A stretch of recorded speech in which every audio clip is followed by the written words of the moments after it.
Hey guys, welcome back to Cari Kuliah TV, tempat di mana lu bisa menemukan informasi-informasi penting dan menarik seputar perkuliahan, pekerjaan, dan startup.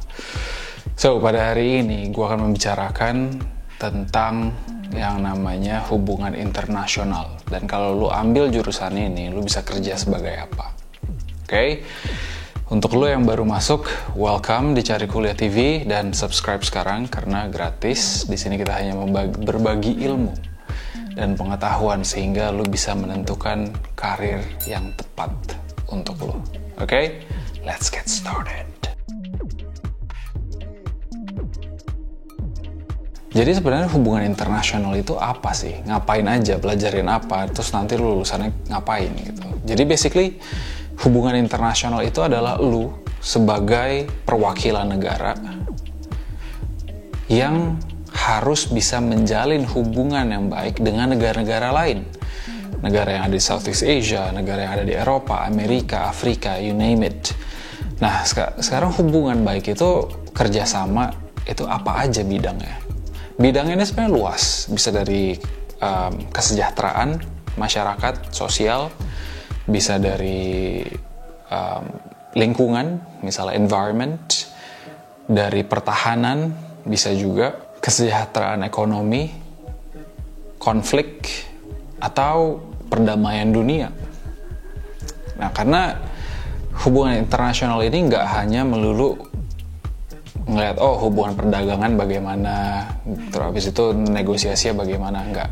Sebenarnya basic konsep yang paling harus lo tahu kalau lo mau ngambil hubungan internasional adalah satu kata yang lo harus ingat kalau misalnya lo mau ngambil hubungan internasional ini. Oke? Yaitu protect.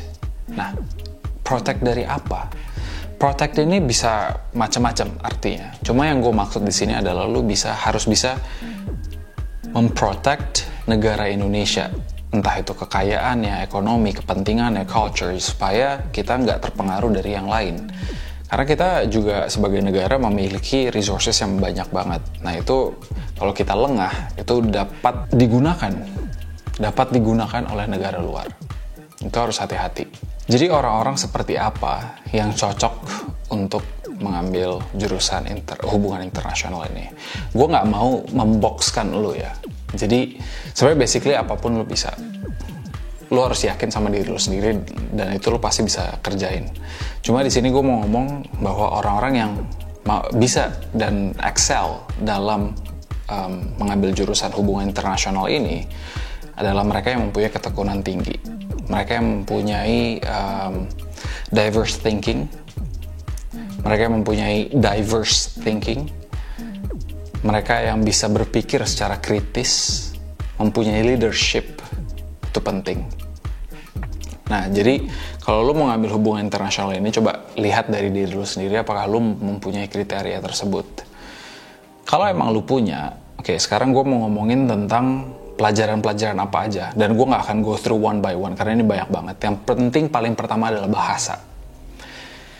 Bahasa Inggris, itu udah umum. Itu lo harus bisa.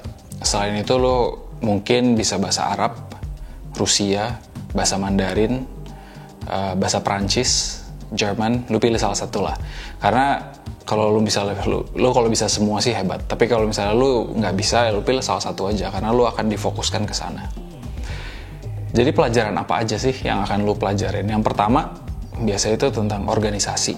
Lo harus mempelajari tentang hubungan organisasi. Yang kedua, of course, ada hubungannya dengan politik. Ya, karena lo harus tahu luar dalam politik di Indonesia itu bagaimana dan politik di luar negeri itu bagaimana sehingga lo bisa memperpadukannya. Ketiga, itu adalah hukum internasional. Nah, hukum ini penting karena apapun yang lo lakukan on behalf of our country, lo harus tahu batasan-batasan sampai mana aja yang lo bisa lakukan, batasan-batasan mana sampai saja yang lo nggak bisa lakukan. Selain itu, lo juga harus bisa mempelajari tentang negosiasi. Nah, negosiasi ini, gue sering banget sih ngomong ini. Karena ini memang benar, lo harus bisa menguasai sedikit lah psikologi tentang negosiasi. Gimana cara berbicara yang benar, komunikasi yang benar bagaimana, gimana cara lo bisa counter offer, gimana cara lo bisa ngomong bahwa lo nggak mau, tapi secara diplomatis. Atau lo pengen banget, tapi jangan terlalu menyatakan bahwa lu pengen banget. Nah, itu ada cara-caranya. Lu akan mempelajari itu semua. Sejarah, globalisasi, budaya itu juga penting. Jadi everything yang lu akan pelajari di kuliah itu adalah untuk mempersiapkan lu sebagai perwakilan negara, basically itu. Nah, sekarang pekerjaan apa aja sih yang lu bisa dapatkan lulus dari hubungan internasional ini? Ya, gue gak usah jauh-jauh. Kalau misalnya lulusan HI atau hubungan internasional, udah of course pasti lu mau jadi diplomat. Nah, tapi sebelum menjadi diplomat, itu kan end goal. Sebelum jadi diplomat, lu harus melalui apa aja? So, basically untuk menjadi diplomat itu terbagi menjadi 4. Yang pertama, diplomat ahli pertama. Kedua, diplomat ahli muda. Ketiga, diplomat ahli madya. Keempat, diplomat utama. Ya basically itu udah diplomat. Nah, jadi apa aja sih yang tergolong dalam ini? Of course, lu pertama harus menjadi PNS. Ya, karena lu kerja untuk negara. Dan ini lu mungkin nanti bisa cari tahu lebih lanjut lagi. Tapi yang pertama, kalau misalnya kita bilang diplomat pertama, itu adalah attaché dan sekretaris 3. Kalau diplomat ahli muda, itu adalah sekretaris 2 dan 1.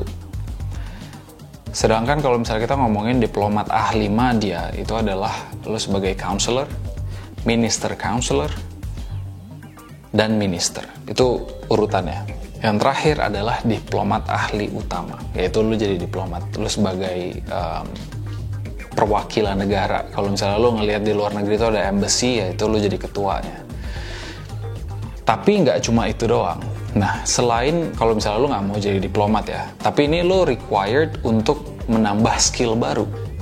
Contohnya, lu menjadi attaché perdagangan itu bisa lulusan HI. Kenapa? Karena lu udah belajar tentang politik, lu udah ada bahasanya, lu tahu gimana cara negosiasinya, dan lain-lain.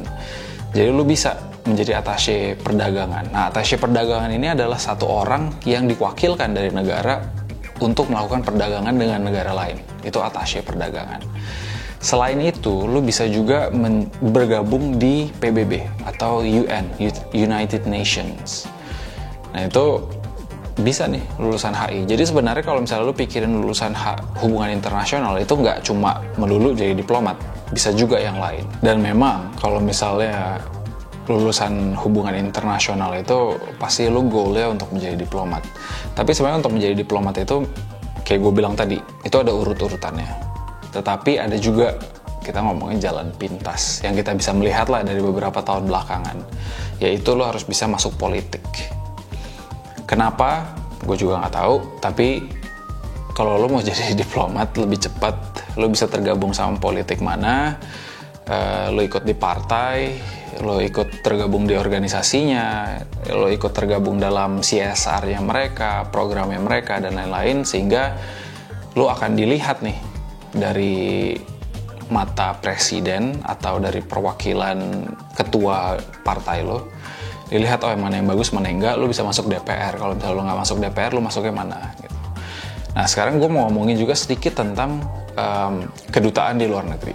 Nah, kedutaan di luar negeri itu ada orang yang kerja di administrasi, ada orang yang kerja di back office-nya lah basically. Nah, itu lu juga bisa lulusan HI. Jadi kesimpulannya adalah kalau lu ngambil jurusan hubungan internasional, prospek kerja atau karir lu itu nggak akan terbatas. Karena lo memiliki semua bidang ya, negosiasi, politik, perdamaian, culture, budaya, bahasa. Jadi basically lo harus tahu semuanya bagaimana cara berkomunikasi yang baik sehingga lo bisa menjalin hubungan yang benar dan baik dengan negara lain. So, banyak banget peluangnya. Jadi, ya nggak salah kalau lo mau ambil hubungan internasional karena prospek kerja itu sangat bagus. So, what are you waiting for? Coba apply sekarang ke hubungan internasional dan siapa tahu in another 10 years atau 15 years lu udah bisa jadi diplomat. So, that's it for today. Gua nggak akan ngomong panjang-panjang lagi. Semoga apa yang gue jelasin ini berguna buat lu untuk memilih perkuliahan lu. Alright, I'll see you in the next video.